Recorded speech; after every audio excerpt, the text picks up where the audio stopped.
Javier actualmente vive en Vancouver y ha hecho de Canadá su hogar. Actualmente labora como Business Developer para una escuela aquí en la ciudad de Vancouver, ayudando a muchas personas de diferentes nacionalidades a ingresar en la industria laboral aquí en Canadá.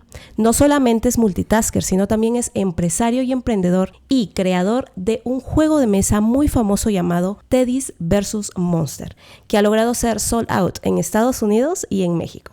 Así que chicos, démosle la bienvenida a Javier Lavalle. Padrísimo, Malu, muchas gracias. Qué buena introducción, encantado de estar aquí. El placer es totalmente mío, Javier. Cuéntanos de qué parte de México eres y cómo era tu vida antes de emigrar a Canadá. Claro, sí, soy de Ciudad de México. Para mí, Vancouver me queda chico. Ciudad de México, 20 y tantos millones de personas en total y aquí 2. ¿No? Y claro, eso afecta al estilo de vida y la adaptación hacia Canadá. ¿Cómo era mi vida antes de Canadá? Yo creo que uno de los factores más importantes, no me lo vas a creer, pero que me hizo decir quiero salirme de aquí o quiero irme a otro lado, era el tráfico, Malú. Yo me hacía 2 horas en la mañana para ir a trabajar y 2 horas de regreso en el tráfico de la Ciudad de México. Y dije, esto no es vida, o sea, 4 horas de mi vida al día en el auto. Y además, como sabes, pues en Ciudad de México es peligroso andar manejando. Y 2, seguridad. Dije, no me quiero exponer a esto, entre muchas otras cosas. Y es por eso que dije, ¿sabes qué? Me quiero salir de aquí y buscar algo mejor. Y así es como terminé acá en Canadá. ¿Tú tenías la idea de ejercer psicología aquí o querías hacer un switch completamente? Yo, de hecho, quería ejercer psicología en México. En su momento quería enfocarme en todo el aspecto de mercadotecnia y la relación a psicología. Entonces, trabajar tal vez para una agencia de marketing, hacer research, etcétera, etcétera. Pero era muy difícil poner el pie en la puerta y más como hombre. Entonces me pasó un poco como incluso discriminación invertida, ¿no? Cuando yo quería empezar a entrar a empresas y eran puestos relacionados a todo lo que tenga que ver con psicología, recursos humanos, me daban el no por ser hombre, porque priorizaban candidatas, en este caso, mujeres. Y después de 8 meses de batallar y no conseguir ningún trabajo en esa industria, dije, bueno, buscar otra cosa. Y encontré un trabajo como asesor educativo para estudiar de forma internacional en Canadá, claramente, Estados Unidos, Inglaterra, you name it. Y así es como empecé en esta industria y desde entonces llevo en la industria de educación internacional. ¿Cómo fue que se te presentó esta oportunidad de ser asesor educativo? ¿Te lo ofrecieron a distancia cuando tú estabas en México o recién la viste aquí en Canadá? Fue ahí en Ciudad de México. Ciudad de México tiene muy buenas agencias y muy grandes para estudios en el extranjero. Y había una que estaba a punto de abrir oficinas cerca de donde yo vivía en ese momento y me refirieron para aplicar ahí y me dijeron, oye, pues tienes buena actitud, buen inglés y buen apellido. ¿Por qué digo apellido? Porque fíjate, Malu, en esa agencia les importaba mucho que el apellido no sonara como un apellido tradicional latino. Yo me apellido Lavalle. Había muchos en esa empresa que les cambiaban el apellido falso para que no sonara mexicano. Entonces teníamos a la recepcionista que le cambiaron el nombre, que era un Pérez o un Rodríguez, a Johnson. Te habla Laura Johnson. Y es, pues claro,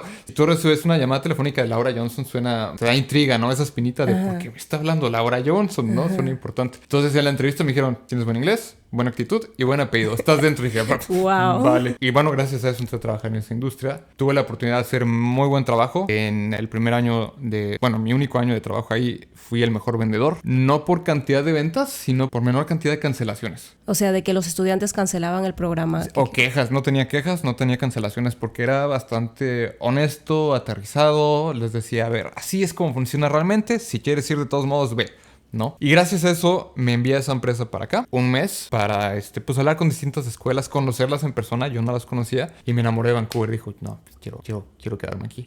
Y unas escuelas me ofreció beca y así es como vine para acá. ¿En qué escuela te ofrecieron beca? Ya no existe, quebró por la pandemia, desafortunadamente. Era una escuela que se especializaba en tecnología, se llamaba Red Academy. Muy buena escuela, la extraño muchísimo, pero sí la pandemia le pegó durísimo, entonces ya no está. Claro, por pandemia cerraron muchas escuelas. Sí. ¿Y en qué consistía ser asesor educativo específicamente? Básicamente era el poder brindarle a las personas que llegasen con nosotros opciones con base a lo que querían con respecto a sus metas, ya sea educacionales o incluso turísticas, ¿no?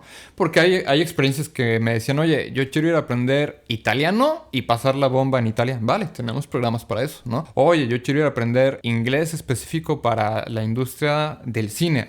Tenemos programas para eso. Entonces, con base a eso, el asesor educativo recomienda distintas escuelas, programas, países. Yo en su momento ahí me especialicé para los últimos meses que trabajé ahí en educación superior en Canadá. Entonces, todo lo que son colleges y universidades aquí en Canadá. En base a tu experiencia y todo lo que has visto, ¿cuál es el tipo de programa que tú recomiendas a los estudiantes internacionales de registrarse? No creo que pueda recomendar uno per se, creo que más bien depende de tus prioridades y las metas que tengas. Si lo que quieres es inmigrar, vete a una escuela pública, 100%, porque las escuelas públicas, dependiendo del programa, te dan acceso a un Work Permit posterior a que egresas del programa, que se llama Post Graduation Work Permit, y entonces puedes trabajar de 1 hasta 3 años. Otras escuelas no dan ese Work Permit y toca batallarlo un poco más para que después de tus estudios, pues, Sí. ¿cómo me quedo, no? Si quieres emigrar, escuela pública. Si no, si lo que quieres es enfocarte en la parte más técnica o profesional o la experiencia, depende. Mencionaste de que estudiaste aquí en Canadá. ¿Qué grandes diferencias ves en el sistema educativo entre México y Canadá? Lo primero que noté cuando empecé a estudiar acá fue que eran mucho más alivianados para muchas cosas. Y sobre todo esa escuela lo que tenía en particular, no sé otras, porque no estudiaba en otras, ¿no? Es que manejaban su sistema educativo como si fuera una agencia de marketing o una agencia de tecnología. ¿Por qué?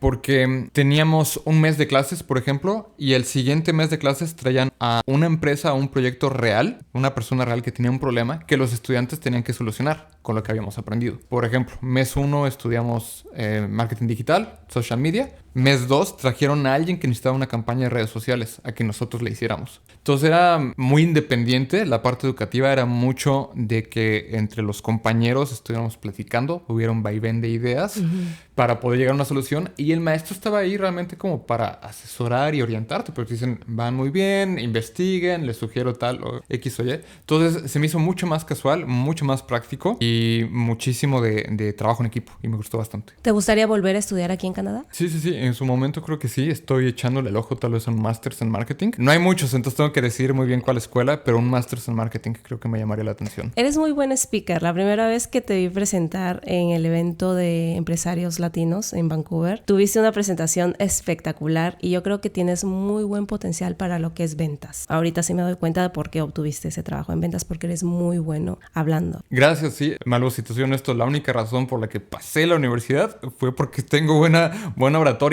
y se me ha dado de forma natural, y si no fuera eso, yo creo que no pasaba a la universidad, porque mi inteligencia académica siempre ha sido verbo. Siempre he sido muy verbo. Y sí, gracias a Dios se me da, e intento utilizar eso para todo lo que hago, tanto en mi trabajo como en el emprendimiento. Claro. Todo es ventas, como bien dices. Exactamente. Al final de cuentas, ¿no? Y la oratoria me ha ayudado mucho para eso. ¿Cuánto tiempo llevas aquí en Canadá? Llevo ya 8 años. ¿Y al día de hoy eres ciudadano o residente? Residente, estoy a un año de poder aplicar a la ciudadanía. Sí. Increíble, felicidades. Sí.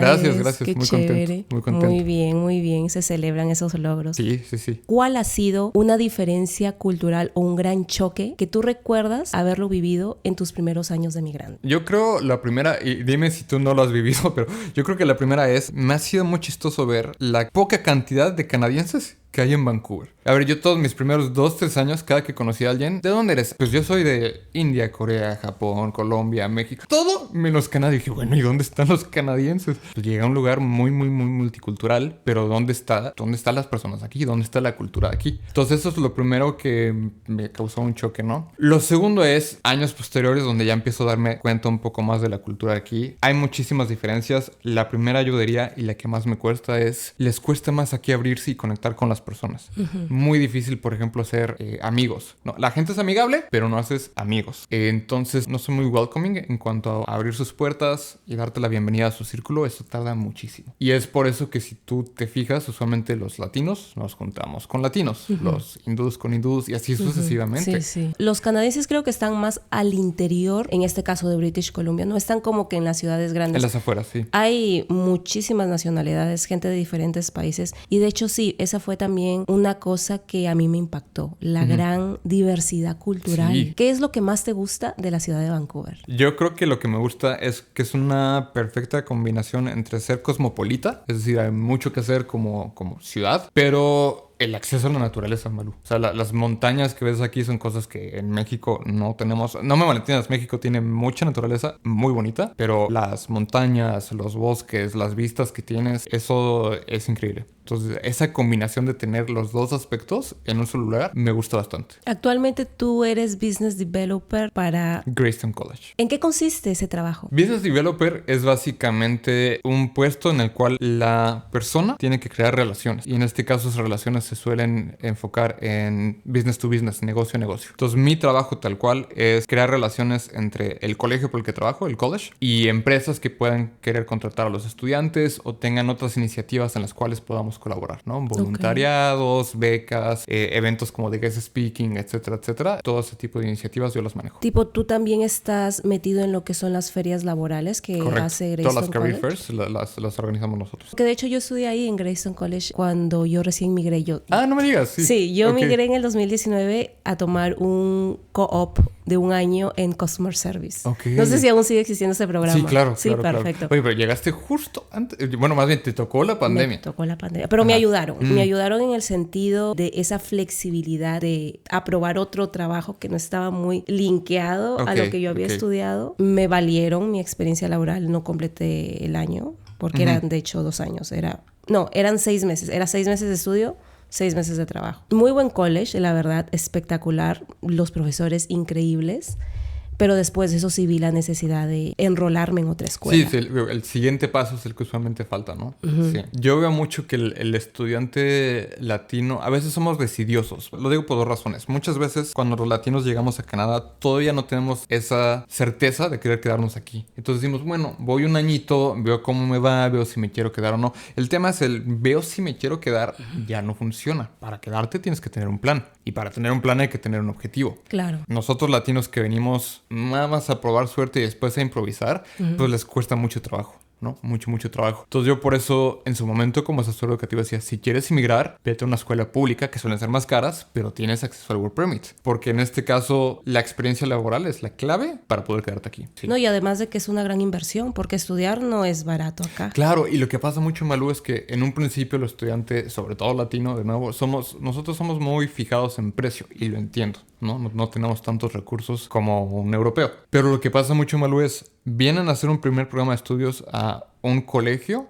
que después no les da oportunidad para quedarse y de todos modos tienen que pagar por otro colegio ya público y es doble gasto, porque si no, no había esa oportunidad para seguir adelante. Entonces, por eso para mí es muy importante hacer énfasis en investiga y haz un plan antes de venir para acá. ¿Cuál es el error que tú consideras, en base a tu experiencia y todo lo que has visto, todas las personas con las que has hablado en algún punto, que los latinos hacen antes de emigrar a Canadá o al momento de elegir su programa de estudios? Yo creo que es eso que acabo de mencionar, la falta de investigación. Por ejemplo, yo veía muchos estudiantes que confiaban a ciegas en lo que yo sugería como asesor educativo. Y está bien, era mi trabajo, ¿no? Es como, o sea, si tú vas al doctor y el doctor te receta algo, no tendrías que dudar, claro, ¿no? Y haces lo que el doctor porque eres te el dice. Profesional. Correcto. Entonces, de la misma forma, con el tema de estudiar en Canadá, es como, a ver, ya fui con estas personas, me asesoraron, hago lo que me digan. Pero por mejor que sea el asesor, siempre hay un sesgo detrás. ¿Por qué lo digo? Porque los servicios de asesoría en su mayoría son gratis. Son gratis porque nos llevamos comisión. Como nos llevamos comisión, estamos sesgados. Tú, Malú, podrías venir conmigo, Javier, y decirme, oye, quiero estudiar negocios en Canadá. Si yo como agencia no trabajo con la que podría ser la mejor escuela para ti, pues no te la voy a ofrecer. Te ofreceré las que yo tengo en mi portfolio. De la gama de productos que yo tengo, el que a ti te sirve no está, pero está este otro, ¿no? Claro. Entonces, yo siempre les sugiero a los chicos, hagan su investigación. Si es esa realmente la mejor escuela, porque es la mejor escuela. Tienen programas para emigrar después de eso. Hay programas provinciales. La provincia que te están recomendando es la mejor. ¿Qué programas existen de inmigración con base a lo que quieres estudiar? O ¿sabes? Hay muchos factores para decidir quiero o no entrarle con todo a Canadá. Y usualmente no lo hacemos. Confiamos un poco a ciegas. Y es entonces cuando muchos estudiantes llegan aquí y se les rompe un poco esa expectativa que tenían versus realidad. Es cierto. Sí. ¿Tú consideras importante que la persona, antes de registrarse a una escuela, además de consultarlo con un asesor educativo, lo consulte con un asesor migratorio? No está de más, sobre todo si tu objetivo es quedarme después de la escuela, entonces sí. Yo sobre todo hablaría con otras personas que tengan más o menos mi perfil. Ejemplo, ¿no? Yo hablaría con alguien más que esté en mi edad aproximada, que tenga mis metas, que son quedarme aquí, tal vez quiera casarse. No, entonces alguien que tenga mi mismo perfil y decir, ¿cómo le hiciste tú? ¿Qué opinas? ¿Estudiaste en la misma escuela a la que yo quiero ir? ¿Qué tal estuvo la escuela? Y más bien hacerlo como dicen aquí, peer to peer, ¿no? Como de par a par. Y con eso tomar la decisión o asesorarme con otras agencias educativas también. Se vale. Porque de nuevo, si tienen otra gama de ofertas, pues entonces ¿por qué no escucharlas? ¿Cuál es el precio aproximado de un programa de estudios de un año en Vancouver? Depende de la escuela. Si es una escuela privada, yo diría como alrededor de $10,000 promedio. Hay unas más baratas, $7,000. De $7,000 a $14,000 diría por privadas. Escuelas públicas ya se puede elevar mucho más el precio, de $14,000 a $24,000, $30,000, UBC $40,000 el año. Considerando, claro, tanto los gastos de la escuela como vivienda, etcétera, etcétera. ¿Pero la escuela en donde trabajas ayuda a las personas a conseguir hospedaje? Sí, también hay programas de hospedaje. Puede ser ya sea como casa de familia, le llaman, que es quedarse con una familia canadiense que tiene una habitación extra y la quieren ofrecer a algún estudiante. O hay servicios para buscar apartamentos o habitaciones privadas. ¿Cómo fue que lograste este switch de ser asesor educativo a ser business developer con la misma empresa? He estado trabajando en esta industria desde que llegué, bueno, desde antes, ¿no? Desde México. Y toda mi trayectoria profesional ha sido en educación internacional. Entonces, cuando yo salgo de mi escuela aquí a empezar a buscar trabajo, a hacer mi co-op, mismo programa que tú, me contrata una agencia local, igualita a la agencia a la que yo trabajaba en México, pero local. ¿Por qué hay agencias locales? Porque todos esos estudiantes que una vez que llegan aquí dicen, quiero seguir estudiando, pero no sé dónde, ni cómo, ni cuándo, usualmente acuden a una agencia local. Trabajé con ellos como manager de marketing y business developer. Mi trabajo con ellos era tanto asesorar estudiantes como realizar partnerships con más escuelas para tener mayor portfolio. De ahí eso me llevó a trabajar como business developer para una agencia de alojamiento, justamente hablando de alojamiento. Ajá. Ofrecíamos homestay, residencias estudiantiles, apartamentos para estudiantes, y mi trabajo era tanto trabajar con agencias, conseguir más y más agencias que ofrecieran nuestros servicios, como escuelas que nos quisieran como partners de sus servicios. Y por último, de ahí ya empecé a trabajar en escuelas como business developer en el área de co-op, ¿no? Que es esto del área profesional. ¿Y has visto a muchos latinos insertándose en la industria laboral aquí en Canadá? Había visto muchos latinos, ahorita ya van de declive. No sé si hayas escuchado cómo está ahorita el tema de migración en Canadá, que están pues, cerrando el grifo, ¿no? Sí. Están cerrando el grifo a migración. Y desafortunadamente Latinoamérica se ha visto muy afectado porque Canadá empieza a dar o no visas con base al país de donde vienes. Por ejemplo, India, al día de hoy, tiene alrededor de un 30% de approval rate para visas. 30% de aprobación. Es decir, si eres de la India y aplicas una visa en Canadá, tienes un 30% de posibilidad de que te aprueben. Es muy poco, ¿no? Muy poco. Antes era 70%, 80%. Entonces, ahorita India dijeron, ya, parémosle, ¿no? México, antes era 70, 80, 85%, se redujo al 50%. Ok, no tanto, o sea. No tanto, pero como ves es claramente una reducción significativa. Claro. Eso una. Y dos, las escuelas últimamente han estado muy castigadas porque no sé si has escuchado que ahora tienen un límite de la cantidad de visas que pueden ellas otorgar a estudiantes. Sí, escuché. Y que ahora te dan el PAL, creo. El PAL se llama, así, la Sí. Provincial Attestation Letter. Sí. Hay un límite de PALs que una escuela puede expedir. Y como hay un límite, entonces las escuelas ya son más selectivas. Prefiero darle más PALs a países que tengan mejor approval rate que a países que no. Entonces ahora veo más coreanos, más japoneses, más taiwaneses, más alemanes, porque el approval rate es más alto como escuela. Entonces desde el punto de vista de negocio tiene sentido. ¿Por qué? Porque las escuelas, a pesar de que tengan, como ejemplo, si una escuela tiene 300 PALs al año para dar a estudiantes, no significa que vayan a venir 300 estudiantes. Significa 300 aplicaciones. Puede o no que la nieguen, ¿no? Claro. Entonces por eso mejor apuesto a países donde la posibilidad de que la nieguen sea menor. Por eso hay mucho menos latinos. Ese es un secreto que solamente lo sabe una persona que ha estado en la industria Sí, de claro. ventas acá de programas educativos. Y entonces he oído muchos menos latinos. ¿Qué consejo le darías a las personas que quieren estudiar aquí en Canadá? Aparte de lo que mencionamos anteriormente de que De es investigar.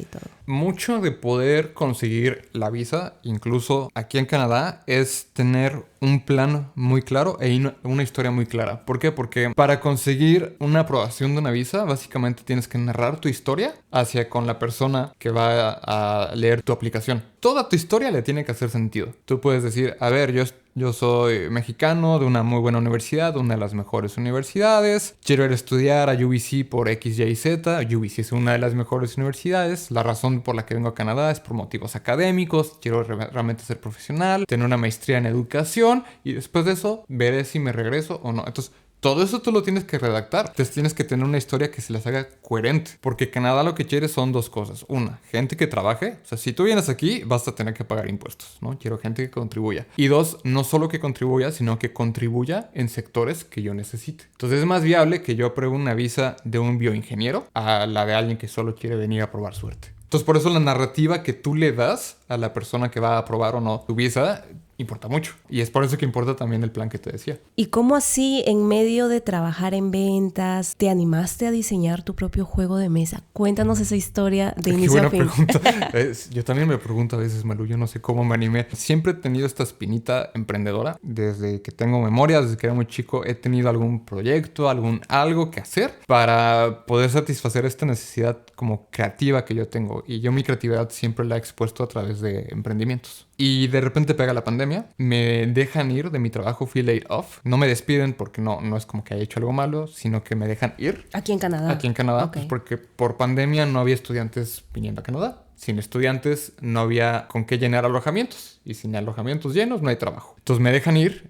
Y estuve 8 meses desempleado, en lo que la pandemia estaba ahí como viendo, ay, ¿qué va a pasar? Y en esos 8 meses, pues estaba volviéndome loco, Malu. Yo no podía no hacer nada. Y daba la casualidad que estaba viendo en una casa con 7 roomies. Y había ocasiones en que, a pesar de estar en pandemia y a pesar de estar en la misma casa, cada quien estaba en su cuarto, viendo la tele y no socializando. Entonces mi mejor amiga, que es súper fan de los juegos de mesa, me dijo, oye, eres bien creativo, yo siempre he querido hacer un juego de mesa y creo que es algo que nos podría ayudar a hacer que convivamos, que tengamos esta más dinámica como de amistad, ¿no? Dije, vale, hagamos algo. Y fue entonces que empezamos a hacer juegos de mesa. O sea, fue iniciativa de tu mejor amiga. Sí, porque a ella le encantaban los juegos de mesa. Ya. Y yo yo era muy clásico de yo he jugado Monopoly alguna u otra vez y uno y se acabó. Ok. Y yo pensaba en su momento que no me gustaban los juegos de mesa, los había categorizado como no me gustan. Ya. El tema es que hoy en día, Malo, hay tantos juegos de mesa que si alguien me dice no me gustan, más bien yo les digo, yo creo que no has jugado uno que te guste. Porque hay tantos tipos y para tantos tipos de gusto que seguro hay uno. Entonces yo era uno de esos, mi mejor amiga, a ella le encantan, tiene una colección de más de 100 y a raíz de esos 100, pues fue y dijo, quiero hacer juegos de mesa, quiero que me ayudes, ¿le entras? Y dije que sí. ¿Cómo fue el diseño del juego en sí? ¿Te inspiraron en algo? El juego que ya tenemos en el mercado, Teddy's vs. Monsters, fue el 4º intento de juego. Habíamos tenido 3 intentos antes. El primeritito que se nos había ocurrido se me ocurrió a mí. Y yo le hice el pitch, la presentación de venta a mi amiga como, oye, se me ocurrió este juego donde eres un grupo de amigos que están investigando una mansión embrujada y tienes que ir consiguiendo objetos para descubrir un misterio. Me dijo, sí, qué padre. A la semana siguiente, ella le cuenta a una amiga, oye, estoy trabajando en este juego, no sé qué. Y la amiga le dice, es como este. Y saca una caja de un juego que era exactamente eso. Y fue como, sí, es como este. Entonces, de ahí aprendimos que si tienes una idea para un juego de mesa, primero verifiques que no exista en el mercado. Claro. ¿No? Nosotros ya habíamos empezado a trabajar, a escribir reglas y demás. Y resulta que ya existía. Y dijimos, bueno, descartado. De ahí pasamos a otro y otro. El tercer juego fue uno, Malú. Inspiramos en Harry Potter para hacer un juego y bendita ignorancia. Según yo, una vez que tuviéramos el juego listo, le iba a marcar a Warner Brothers y decirle, oye papá, tengo un juego listo, yo tengo el juego, ¿tú lo quieres? ¿Me lo compras o qué? Y me iban a decir que sí. Gran error. Conseguir una licencia para algún juego de este tipo de Harry Potter, Stranger Things, de licencias grandes, claro, es sumamente difícil, no o sea, cualquiera. para usar la imagen. Para usar el uso de la propiedad intelectual. Es muy difícil. No tanto por precio, de hecho es bastante barato, se me hizo barato. Son $20,000 para usar la imagen. El tema es que si tú quieres hacer algo con la propiedad intelectual de Harry Potter es comprobar al menos $3 millones en venta al año por los últimos 4 años, más los 20,000 de la licencia, más X, Y, Z, se empieza a acumular y dices, esto es imposible. Claramente solo macroempresas pueden entonces obtener una licencia. Por eso ves entonces juegos como Monopoly o Uno, que como tienen suficiente venta, pueden tener licencias. Y nosotros, pues no. Claro. Dijimos, bueno, después de trabajar 1 año en ese juego de Harry Potter, dijimos, ok, hagamos algo nuestro, original y sencillo. Porque los otros juegos que habíamos pensado, Malú, eran de esos que duran 4 horas, muchos turnos, muchos componentes, muchos elementos. Y dijimos, no, hagamos algo sencillo, de cartas, fácil de aprender y divertido. Y así es como se lo la idea de Teddy's vs. Monsters. ¿Y en qué consiste? ¿Cómo se juega? El juego es muy sencillo. Son solo cartas en donde tú tienes que recolectar símbolos antes que tu oponente, como si fuera una carrera, para poder ganar, ¿vale? Entonces, sobre la mesa hay 5 cartas de habitación. ¿Por qué de habitación? Porque en las habitaciones hay niños dormidos y los jugadores juegan como los teddys intentando proteger a los niños o los monstruos intentando devorarlos. Entonces, esas cartitas que te digo en el medio se dividen en dos. De un lado hay símbolos de teddys, del otro símbolos de monstruos. Y es una carrera. Si los teddys consiguen los 6 símbolos de una carta primero, esa carta es suya, el niño se considera protegido y vamos a la siguiente, como una carrera. No hay turnos. Entonces es muy rápido. No es de que yo ponga un símbolo, luego vas tú y tú pones... No. Todo es lo que le llamamos en tiempo real. No hay turnos. Muy, muy, muy rápido. Y en el proceso de tú colectar los símbolos, hay cartas que con base al color de la carta puedes tú destrozar el progreso de tu oponente o ellos pueden destrozar el tuyo. Entonces tienes que ser muy rápido. Muy, muy rápido. Es muy divertido, Malu. ¿Cuántos participantes puede haber a la vez? Puede ser 1 contra 1 o 2 contra 2. La ventaja del juego es que es tan rápido que cuando acaba una ronda, nosotros lo que hacemos es como le llaman aquí en Canadá, round robin, que es nos rotamos. Entonces hay veces que estamos un grupo de 8 amigos y son retas, ¿no? Entonces somos 2 contra 2, si ellos ganan se quedan en la mesa y viene el siguiente equipo. Jugamos y es tan rápido y tan dinámico que oficialmente el juego es máximo hasta 4 jugadores, pero realmente pueden jugar 8 sin ningún problema. Si hacen esto de las retas, como sabes, en Latinoamérica todo el tiempo está esta dinámica de, unas retas. No, es que es chévere cuando hay esa velocidad en un juego. A mí personalmente me gustan mucho juegos rápidos. Este te va a encantar. ¿Dónde lo puede encontrar la comunidad? Yo me pregunto lo mismo, Balú. Es que está sold out. Está agotado, sí.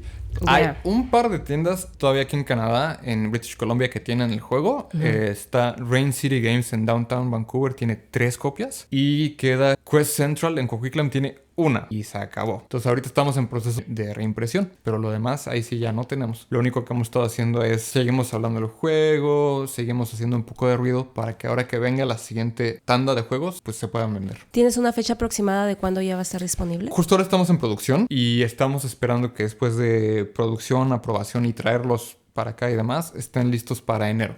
Eso, fingers crossed, si es que no pasa nada. Por ejemplo, ¿te acuerdas de esta noticia cuando se atoró un barco enorme en un canal por ahí del Medio Oriente? Tiene como 2 años. Hubo un barco de estos de transporte que se atoró en un canal muy, muy delgado, similar al canal de Panamá. Son muy, muy delgados. Sí. Y este se atoró así a lo ancho. Entonces, como se atora, no lo podían desatorar por días, Malu, días. Y eso hizo que hubiera retraso de meses en muchas cosas. Incluso aquí en Canadá la industria de construcción estuvo con un déficit de vidrio, porque mucho del vidrio viene de allá. Claro. Hay mucha arena, ¿no? En Medio Oriente. Entonces, con la arena en el vidrio. Entonces, hubo mucho déficit de vidrio porque se atoró un barco en un canal. Entonces, esas cosas que a nadie se le ocurre, a nosotros nos retrasó 6 meses. Si no hay nada así, Malu, para enero. Si no, pues toca ser pacientes y como pequeño negocio y emprendedores, pues también pedir el apoyo de la misma comunidad de, oigan, ténganos paciencia. ¿Y los países donde está en venta son Estados Unidos, México y Canadá? De momento sí. Estamos trabajando ahora con un nuevo partner en México, quien va a presentar el juego en la siguiente semana. Lo presentan en Alemania. Alemania es el país más importante de juegos de mesa alrededor del mundo. Y lo presentan también en España. Con suerte, para el siguiente año ya estaremos en ambos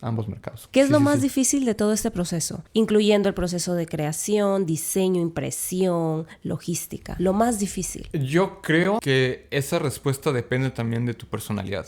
Yo soy muy creativo. Entonces, la parte de crear el juego me encanta y no se me hace difícil. Más bien se me hace laboriosa. Pero como me gusta, disminuye ese peso. En cambio, la parte técnica, toda la logística de traer el juego para acá, Malu, eso ni tenía el conocimiento ni me gusta, pero se tiene que hacer. Eso para mí ha sido lo más complicado. ¿Qué certificaciones tengo que conseguir? ¿Cómo registrar mi empresa para poder recibir el juego? ¿Qué formulario llenar? ¿Cuál es el código para poder importar? Todo eso ha sido un dolor de cabeza. Me imagino que tienes a tu equipo que lidera este tipo de procesos. En este caso, ese soy yo. Lo que estoy haciendo es que tenemos ya... hay un par de chicos con nosotros trabajando en marketing para tercerizar un poco eso, que ya teníamos un poco más masticadito y decirles, a ver, dejamos esta máquina funcionando para vender este primer juego y mi socia y yo, la que diseñó el juego conmigo, estamos trabajando ya en el segundo juego. ¿Que también es Teddy's vs. Monster o es otro nombre? Es en el mismo universo. Okay. Va a ser otro nombre, todavía no lo puedo decir, pero es el mismo universo. Mismo universo donde los Teddy se pelean con los monstruos, mismito. Solo otro tipo de mecánica. ¿Y cómo así nació el nombre Teddy's vs. Monster? Fue muy fácil pensar en el nombre. Es muy común esto de A versus B, ¿no? Plantas versus zombies. Muy común y hace que sea muy fácil entender un tema. Si poníamos un nombre más ambiguo, solo de decírtelo, no entenderías bien de qué va el juego.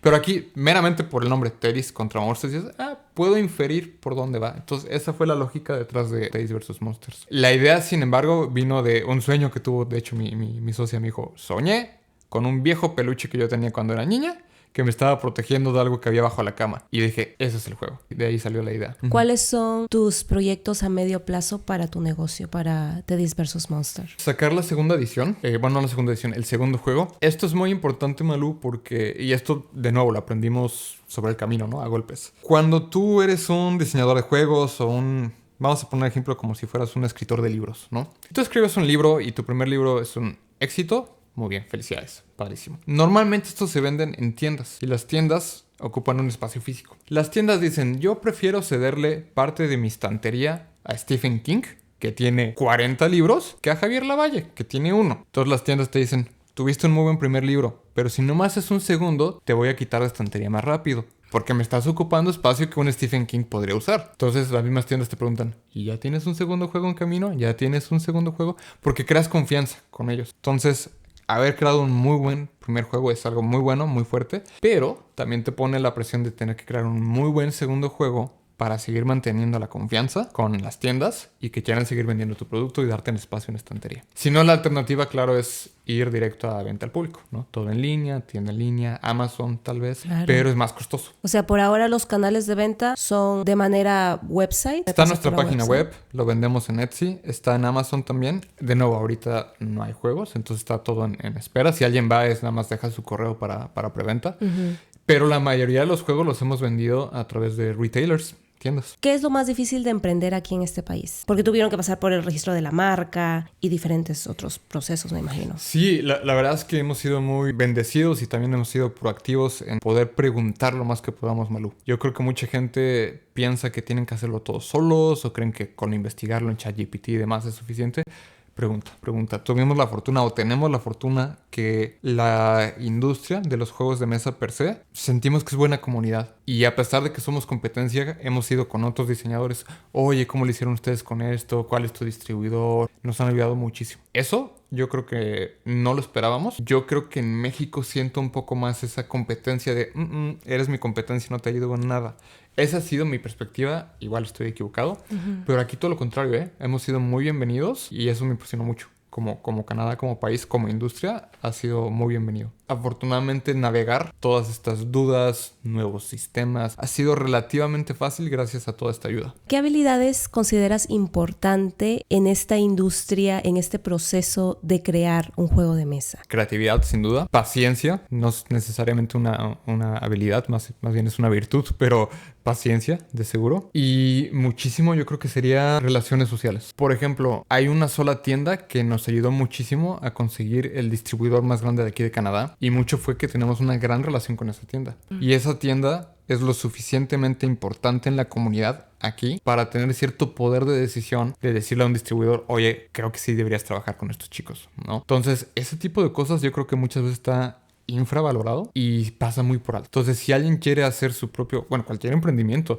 yo creo que mucho sí está en relaciones, muchísimo. Completamente. Sí, y no tanto por es que te contratan solo porque te conocen y demás, sino porque aprendes mucho. Y segundo, porque hay mucha más gente dispuesta a ayudar de lo que uno pensaría. Y con suerte en algún momento, como dicen aquí, pay it forward. Tú puedes hacer lo mismo por alguien más, ¿no? ¿Nos quisieras comentar alguna anécdota chistosa que te ha pasado durante tu proceso de creación de tu juego? O que te haya asustado o que quizá te haya estresado demasiado. Estresado, sin duda alguna, lanzar el juego a través de Kickstarter. Kickstarter es una plataforma en línea que le ayuda a las personas a poder llevar sus ideas a realidad. Tú subes tu idea, de lo que sea, no tiene que ser un juego. Tú subes tu idea a Kickstarter y le dices a la gente, oigan, tengo esta idea, ¿cuánto pagarían por ella? $10, $20, lo que sea.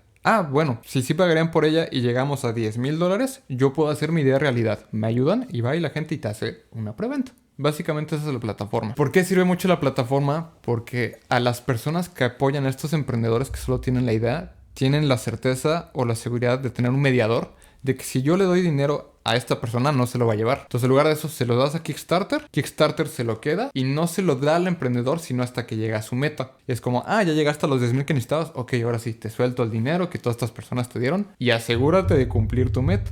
Si no la cumples, Kickstarter puede tomar medidas legales contra ti. Es un mediador que a final de cuentas da confianza. Ok. Eso se dedica a la plataforma. Nosotros lanzamos el juego por ahí porque no teníamos los fondos para imprimir. Eso es lo que más miedo nos dio Malú, no llegar a los fondos necesarios, porque algo que puede pasar mucho en esta industria es que se puede quemar tu idea. Para empezar, tú intentas lanzar un juego y medio no pega, se cebó, ¿sabes? Uh-huh. Se va al cementerio de juegos y tendrías que iniciar de cero con otra idea, que es todo un tema. Le teníamos tanto amor al juego, sabíamos que podía ser un éxito y dijimos, si lanzamos el Kickstarter y no pega, es como una mancha negra en tu currículum, porque entonces los distribuidores, las tiendas dirían, pero vi que tuviste un Kickstarter fallido, tal vez no sea tan buen juego. Nos dio mucho nervio, pero llegamos a la meta que necesitábamos, afortunadamente, por eso pudimos imprimir. ¿Cuánto más o menos fue tu monto de inversión? Pedimos $10,000. Curiosamente, para poder llegar a esos $10,000 tuvimos que gastar dinero, ¿no? Para ganar dinero tienes que gastar dinero. Obvio, es una inversión, claro. Y gastamos casi $10,000 en llegar a los $10,000. Okay. La ventaja, eso lo que nos dio es que ya teníamos la preventa, ¿no? Claro. No fue lo mismo yo haber llegado con $10,000 a hacer mi juego y nadie a quien vendérselo, a más bien tener ya toda una comunidad esperando mi juego y poder entonces empezar a hacer ruido con el juego. Entonces esa fue la ventaja de lanzarlo con Kickstarter. Mencionaste de que ahorita ustedes están trabajando con un socio que va a ir a Alemania a presentar el producto. ¿Cómo ustedes lidian con el tema de los idiomas? Porque en México se hace en español, en Canadá es en inglés. ¿Cómo es eso? Nosotros esperábamos que pudiéramos tener un solo producto para varios mercados. No es el caso. Las mismas tiendas nos dijeron, necesitamos que tu caja esté en español. A pesar de que muchos en México saben inglés, dicen, necesitamos que la caja y el rulebook esté en español. Y dos, también muchas veces se necesita que dependiendo del país donde quieras vender el juego, necesitas certificados correspondientes. Los certificados para Latinoamérica pueden ser diferentes a los de Europa y por ende tienes que tener distintas versiones de un único producto. Entonces ahora, por primera vez, con esta segunda edición del juego, vamos a tener el juego en español e inglés. Antes era solo inglés. En Alemania tengo entendido, sin embargo, que se vende mucho en inglés solamente.